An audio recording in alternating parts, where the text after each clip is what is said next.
പങ്കെടുക്കുകയും പ്രഭാഷണങ്ങളും ക്ലാസുകളും ഒക്കെ ശ്രമിക്കുകയും ചെയ്യാറുണ്ട്. ഇതുപോലെ ഇന്നിവിടെ ഈ സമ്മേളനത്തിൽ ഞങ്ങൾ ക്ഷണിച്ചിട്ടുള്ളത്, ഇവിടെ ഇപ്പം പങ്കെടുത്തുകൊണ്ടിരിക്കുന്നത് ജമാഅത്തെ ഇസ്ലാമിയുടെ പ്രവർത്തകരോ അനുഭാവികളോ മാത്രമല്ല, എല്ലാ നാട്ടുകാരുമാണ്. മുള്ളംകുന്ന്, നെടുവാൽ മഹല്ലുകളിലുള്ള എല്ലാ വീടുകളിലും ഈ സമ്മേളനത്തിന്റെ പ്രചരണാർത്ഥം ഞങ്ങളുടെ പ്രവർത്തകർ 3 പ്രാവശ്യം കയറി ഇറങ്ങുകയുണ്ടായി. 3 സ്ക്വാഡുകൾ 3 ഘട്ടമായി ഓരോ വീടുകളിലും 3 പ്രാവശ്യം കയറി ഇറങ്ങി ക്ഷണിക്കുകയുണ്ടായി.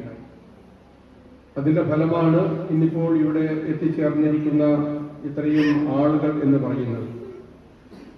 അപ്പൊ ഇവിടെ സൂചിപ്പിക്കപ്പെട്ടതുപോലെ ജമാഅത്തെ ഇസ്ലാമിയെ സംബന്ധിച്ച് വളരെയധികം സജീവമായ ചർച്ച ചെയ്തുകൊണ്ടിരിക്കുന്ന ഒരു കാലമാണിത്.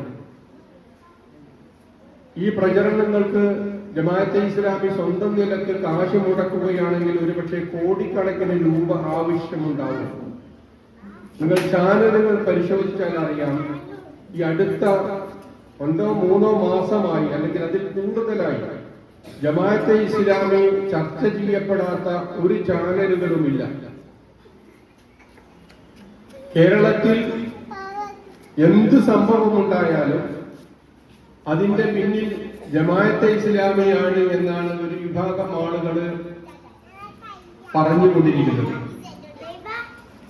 ഇപ്പൊ ചില ചാനൽ അവതാരകർ തന്നെ ചോദിക്കുകയുണ്ടായി, മുസ്ലിം സമുദായത്തിന്റെ 2% പിന്തുണ പോലും ഇല്ലാത്ത ജമാഅത്തെ ഇസ്ലാമി ഈ പറയപ്പെട്ട എല്ലാ കാര്യങ്ങളുടെയും പിന്നിൽ അവരാണെന്ന് പറയുമ്പോൾ അത് ആളുകൾക്ക് വിശ്വസിക്കുവാൻ പ്രയാസമാണ്. അപ്പൊ ജമാഅത്തെ ഇസ്ലാമിയെ നിരൂപണ ബുദ്ധിയോടുകൂടി, വിമർശന ബുദ്ധിയോടുകൂടി വിലയിരുത്തുക എന്നത് ഇന്നോ ഇന്നലെയോ തുടങ്ങിയതല്ല. അത് അതിന്റെ ആവിർഭാവ കാലഘട്ടം മുതൽ തന്നെ ആരംഭിച്ചതാണ്. പക്ഷെ പല രൂപത്തിലാണ് ആളുകൾ ജമാഅത്തെ ഇസ്ലാമിയെ കണ്ടുകൊണ്ടിരിക്കുന്നത്. അതിന് പറ്റിയ ഒരു ഉദാഹരണം എന്ന് പറഞ്ഞാൽ അന്ധൻ ആനയെ കണ്ടതുപോലെ എന്ന് നമുക്ക് പറയാം. അന്ധനായൊരു മനുഷ്യൻ ആനയെ തപ്പി നോക്കി, തടവി നോക്കി വിലയിരുത്തിയത്, എന്നിട്ട് ആനയെ വിശേഷിപ്പിച്ചത്, ആന എന്ന് പറയുന്നത് അതിന്റെ തുമ്പിക്കൈ തടവി നോക്കിയിട്ട് ഇത് വലിയ തുമ്പിക്കൈയും അതുപോലെ തന്നെ അതിന്റെ ചെവികളും അതിന്റെ കാലുകളും അതിന്റെ വാലും ഒക്കെ തടവി നോക്കി ആനയെ വിലയിരുത്തിയ വിശേഷിപ്പിച്ച സംഭവം നമുക്കൊക്കെ അറിയാവുന്നതാണ്. അതിന്റെ കാത് ചെവിട് തടവി നോക്കിയിട്ട് ആന എന്ന് പറയുന്നത് ഒരു മുറം പോലത്തെ സാധനമാണ് എന്ന് വിശേഷിപ്പിക്കുകയുണ്ടായി. മറ്റൊരാൾ അതിന്റെ കാല് തടവി നോക്കിയിട്ട് ഇത് ഉരള് പോലത്തെ ഒരു സാധനമാണ് എന്ന് പറയുകയുണ്ടായി. അപ്പൊ യഥാർത്ഥത്തിൽ ആന എന്ന് പറയുന്നത് ഇതൊന്നുമല്ല എന്ന് നമുക്കറിയാം. ഇതുപോലെ തന്നെ ജമാഅത്തെ ഇസ്ലാമിയെ അതിന്റെ വിമർശകർ പല രൂപത്തിലാണ് വിലയിരുത്തുകയും വിശേഷിപ്പിക്കുകയും ചെയ്യുന്നത്. ഇതിലൊക്കെ കുറെ സത്യമുണ്ട്, പക്ഷെ ഇത് മാത്രമല്ല സത്യം. ഇതെല്ലാം കൂടിച്ചേർന്നതാണ് ഒരു പക്ഷേ ജമാഅത്തെ ഇസ്ലാമി എന്ന് പറയുന്നത്. അപ്പൊ ജമാഅത്തെ ഇസ്ലാമി ഇവിടെ നെടുവാലിൽ രൂപീകരിച്ചിട്ട് ഇപ്പോൾ 45 വർഷക്കാലമായി വിവിധ തരത്തിലുള്ള പ്രവർത്തനങ്ങളിൽ, അതിന്റെ ജമാഅത്തിന്റെ വിവിധ തരത്തിലുള്ള പ്രവർത്തനങ്ങളിൽ നേരിട്ടും അല്ലാതെയും പങ്കാളിത്തം വഹിച്ചിട്ടുള്ള ആളുകളാണ് എന്റെ മുമ്പിലിരിക്കുന്ന മഹാഭൂരിപക്ഷം. ഇവിടെയുള്ള പ്രവർത്തകരെ നിങ്ങൾക്ക് നേരിട്ട് അറിയാവുന്നതാണ്. വ്യക്തിപരമായി എല്ലാ മനുഷ്യർക്കും ഉള്ളതുപോലെ ചില കുറ്റങ്ങളും കുറവുകളും ഒക്കെ എനിക്കും അവർക്കുമൊക്കെ ഉണ്ടാവും. പക്ഷേ അടിസ്ഥാനപരമായി ജമാഅത്തെ ഇസ്ലാമിയുടെ പ്രവർത്തകർ ആഗ്രഹിക്കുന്നത് ഒരു യഥാർത്ഥ മുസ്ലിം എന്താണോ ആരാണോ ആയിത്തീരുവാനുള്ള നിരന്തരമായ പരിശ്രമങ്ങളാണ് ഞങ്ങൾ നടത്തിക്കൊണ്ടിരിക്കുന്നത്. അതിന്റെ ഭാഗമായി ആഴ്ച തോറും ഞങ്ങൾ വാരാന്ത യോഗം എന്ന രൂപത്തിൽ യോഗം ചേരാറുണ്ട്. ആ വാരാന്ത യോഗത്തിലുള്ള മുഖ്യ വിഷയം എന്ന് പറയുന്നത് ഒരു ഖുർആൻ ക്ലാസ്സോ ഹദീസ് ക്ലാസ്സോ ആയിരിക്കും. അതിനുശേഷം ഞങ്ങൾ ഇസ്ലാമികമായ ഏതെങ്കിലും സാഹിത്യം വായിക്കും, അതിനെ സംബന്ധിച്ച് ചർച്ച ചെയ്യും. ഓരോ പ്രവർത്തകരും ആ ആഴ്ച നടത്തിയ പ്രവർത്തനങ്ങളെ സംബന്ധിച്ച് വിലയിരുത്തുകയും അന്വേഷിക്കുകയും ചെയ്യും. ഇങ്ങനെ സ്വയം നന്നാക്കുവാനുള്ള നിരന്തരമായ ശ്രമങ്ങളാണ് ജമാഅത്തെ ഇസ്ലാമി പ്രവർത്തകർ അവരുടെ യോഗങ്ങളിലൂടെ, ആഴ്ചതോറുമുള്ള യോഗങ്ങളിലൂടെ നടത്തിക്കൊണ്ടിരിക്കുന്നത്. എന്നിട്ട് 45 വർഷക്കാലമായിട്ട് ഇപ്പോൾ എവിടെ എത്തിയെന്ന് ചോദിച്ചാൽ നമുക്ക് പറയാൻ കഴിയുക, മനുഷ്യർ എന്ന നിലക്ക് നബി തിരുമേനി സല്ലല്ലാഹു അലൈഹി വസല്ലം തന്നെ പറഞ്ഞതുപോലെ കുല്ലു ബനി ആദമ ഖത്താഊൻ വഖൈറുൽ ഖത്താഈന തവ്വാബൂൻ, എല്ലാ മനുഷ്യരിലും തെറ്റുകൾ സംഭവിക്കും. പക്ഷെ ആ തെറ്റുകൾ ചെയ്യുന്ന ആളുകളിൽ ഏറ്റവും ഉത്തമം എന്ന് പറയുന്നത് അള്ളാഹുവിലേക്ക് തൗബ ചെയ്ത് മടങ്ങുന്നവരാണ്. അപ്പൊ മനുഷ്യരെന്ന നിലക്കുള്ള തെറ്റുകുറ്റങ്ങൾ, ചെറുതോ വലുതോ ആയ തെറ്റുകുറ്റങ്ങൾ നിങ്ങളുടെ സഹപ്രവർത്തകന്മാരും സഹോദരന്മാരും അയൽവാസികളുമായ ആളുകളിൽ പലരെ സംബന്ധിച്ച് നിങ്ങൾക്ക് ചൂണ്ടിക്കാണിക്കുവാനുണ്ടാകും. അങ്ങനെയുള്ള ഒരു തെറ്റുകുറ്റങ്ങളും ഇല്ലാത്തവരാണ് എന്ന അവകാശവാദം ഞങ്ങൾക്കില്ല.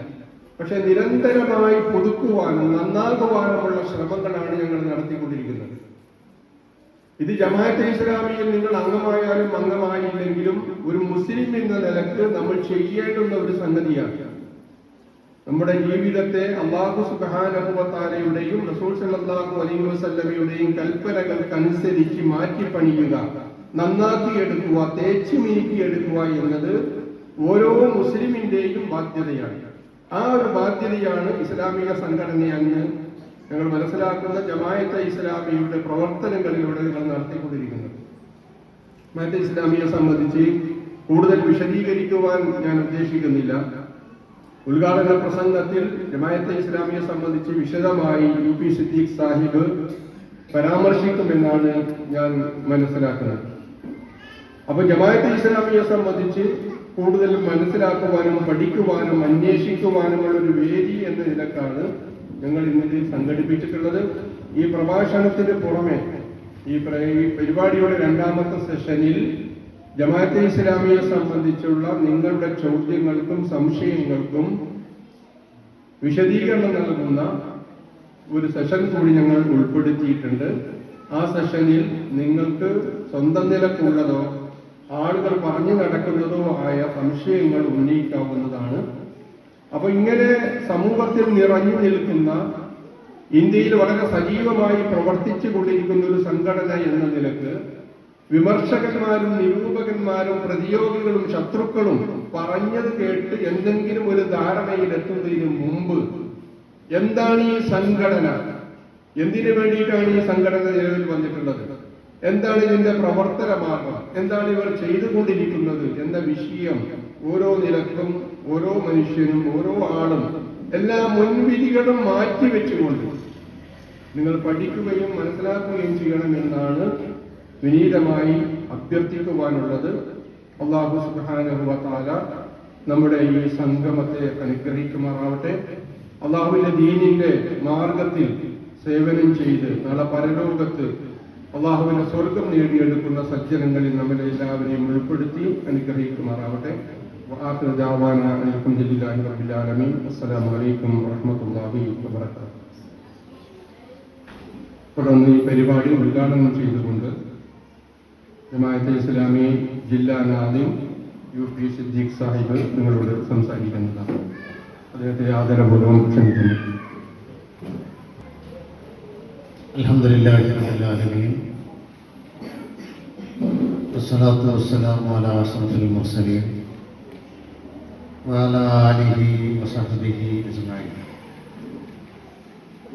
അഊദു ബില്ലാഹി അസ്സമീഇൽ അലീം മിനശ് ശൈത്വാനിർ റജീം. ഇന്ന അലൈനാ ലൽ ഹുദാ വഇന്ന ലനാ ലൽ ആഖിറത വൽ ഊലാ. സദഖല്ലാഹു മൗലാനൽ അലിയുൽ അമീൻ. നമ്മുടെ ഈ സന്തോഷകരമായ സംഗമത്തിലെ ബഹുമാന്യനായ അധ്യക്ഷൻ AK അബ്ദുൽ നാസർ സാഹിബ്, വേദിയിൽ ഉപവിഷ്ടരായ ഏറ്റവും ആദരണീയനായ മൊയ്ത് മുസ്ലിയാർ, ഇവിടെ എത്തിച്ചേരാനിരിക്കുന്ന VM ലുക്മാൻ മാസ്റ്റർ, അതേപോലെ ഇസ്ലാമിക കുടുംബം എന്ന വിഷയത്തെ അധികരിച്ച് നമ്മളോട് സംസാരിക്കാൻ അല്പസമയത്തിനകം ഇവിടെ എത്തിച്ചേരുന്ന പ്രിയ സഹോദരൻ അമീൻ മാസ്റ്റർ മൊയ്പോത്ത്, ഈ പരിപാടിയിൽ നിറഞ്ഞ സന്തോഷത്തോടുകൂടി അസ്സലാമു അലൈക്കും വറഹ്മത്തുള്ളാഹി വബറകാതുഹു. അധ്യക്ഷനും സ്വാഗത പ്രഭാഷകരുമൊക്കെ ഇവിടെ സൂചിപ്പിച്ചതുപോലെ കോഴിക്കോട് ജില്ലയെ സംബന്ധിച്ചിടത്തോളം ഈ ഒരു കാലയളവ് പ്രാദേശികമായ സമ്മേളനത്തിൻ്റെ ആവേശകരമായ ഒരു സമയമാണ്. ഇത്തരമൊരു പരിപാടി ആലോചിച്ച് തീരുമാനിച്ച് അതിനുവേണ്ടി പണിയെടുത്തിട്ടുള്ള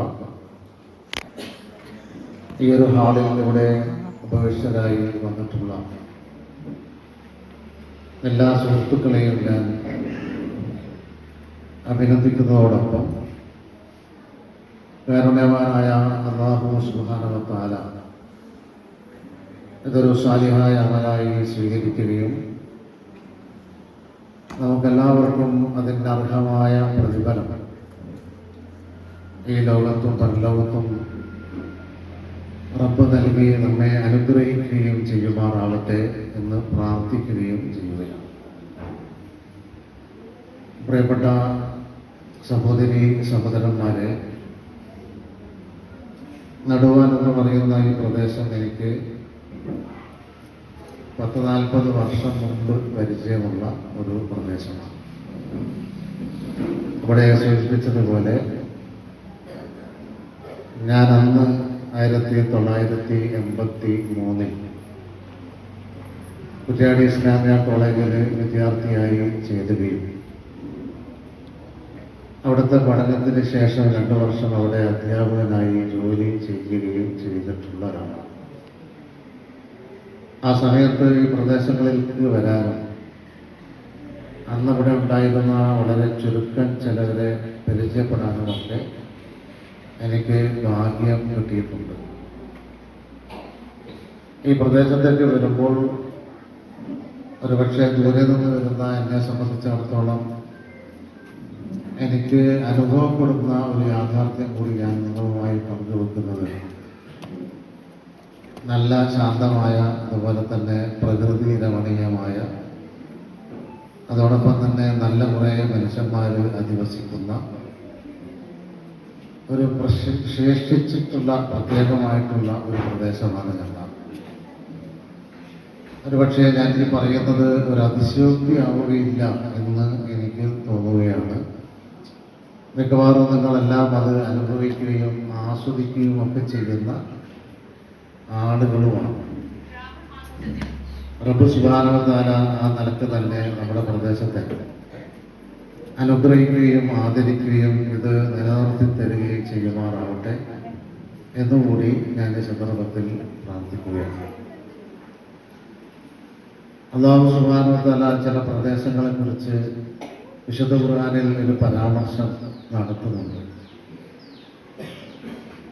മനുഷ്യന്മാർ നേരത്തെ ഇവിടെ സൂചിപ്പിച്ചതുപോലെ എല്ലാവരും 100% നല്ലവരായിക്കൊള്ളണമെന്നില്ല.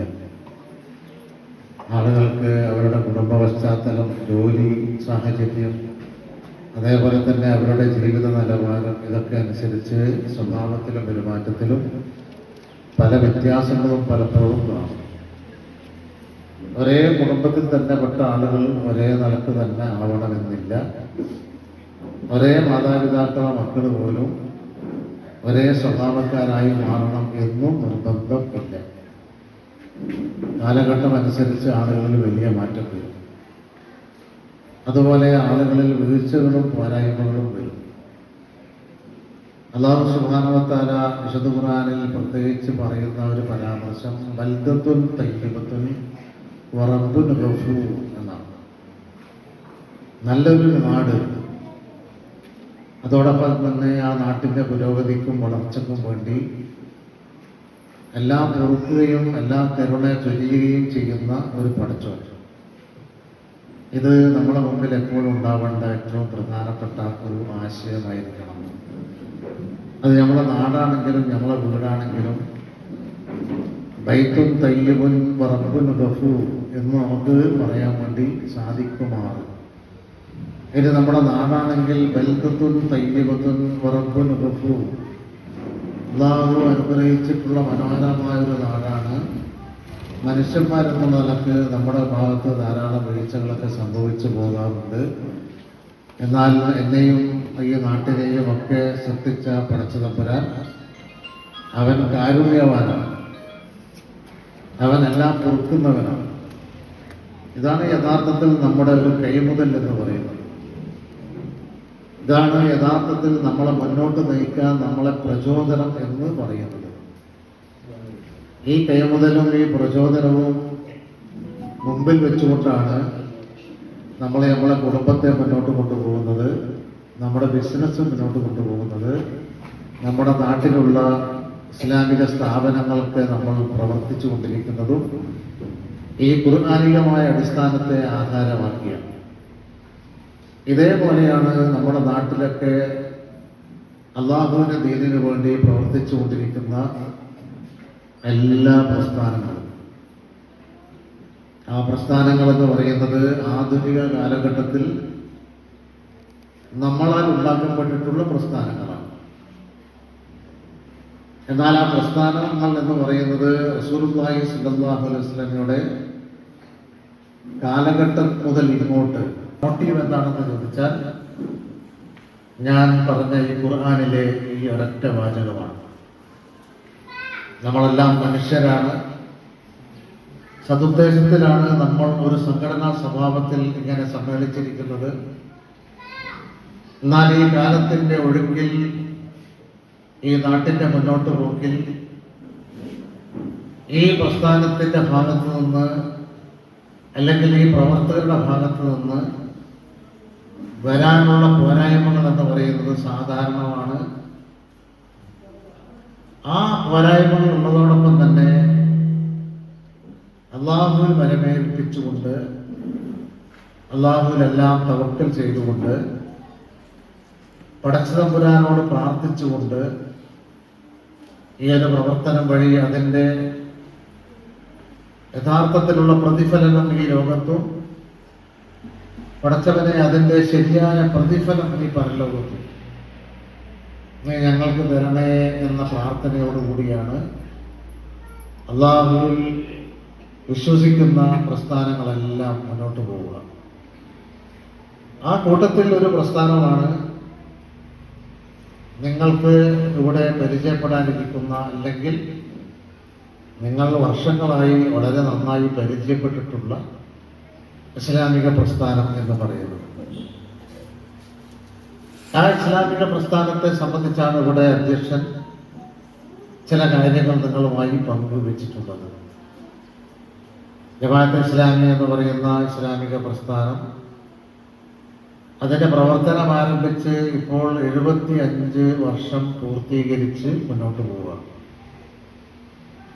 അതിൻ്റെ പ്രവർത്തനം ആരംഭിച്ച് അതിൻ്റെ ഒരു മധ്യഘട്ടത്തിലാണ് നിങ്ങളുടെ പ്രദേശത്ത് ഈ പ്രസ്ഥാനത്തിൻ്റെ ചെറിയ യൂണിറ്റ് രൂപീകൃതമാകുന്നത്. അതൊരു പക്ഷേ വളരെ എണ്ണത്തിൽ ചുരുങ്ങിയ ആളുകളായിരുന്നു അതിന് മുമ്പിലെങ്കിൽ ഇന്ന് ധാരാളം ആളുകൾ ആ പ്രസ്ഥാനവുമായി ചേർന്ന് നേർക്കുനേരെയുള്ള പ്രവർത്തകരായോ ആ പ്രസ്ഥാനവുമായി ചേർന്ന് മാനസികമായ പിന്തുണ പ്രകടിപ്പിക്കുന്നവരോ ആ പ്രസ്ഥാനത്തോട് ഹൃദയം പങ്കുവെക്കുന്നവരോ ആയി 100-ലേറെ ആളുകളുണ്ട് എന്ന് പറയുമ്പോൾ അത് ഒരു ചെറിയ കാര്യമല്ല, അതൊരു വലിയ വളർച്ചയാണ്. ഇവിടെ ഇരിക്കുന്ന ഈ 100-ലേറെ ആളുകൾക്ക് പുറമെ ഞാൻ വിചാരിക്കുന്നു ഒരുപക്ഷെ വിദേശത്തുള്ളവരും ഞായറാഴ്ച എന്ന് പറയുന്ന ഈ ദിവസത്തിൽ ഇങ്ങനൊരു പരിപാടിയിൽ പങ്കെടുക്കാൻ പ്രയാസമുള്ളവരും, അതേപോലെ നമ്മുടെ നാട്ടിലെ തന്നെ പല ഭാഗങ്ങളിൽ പഠനാവശ്യാർത്ഥം പോയിട്ടുള്ള നമ്മുടെ മക്കളും എല്ലാം ചേരുമ്പോൾ അത്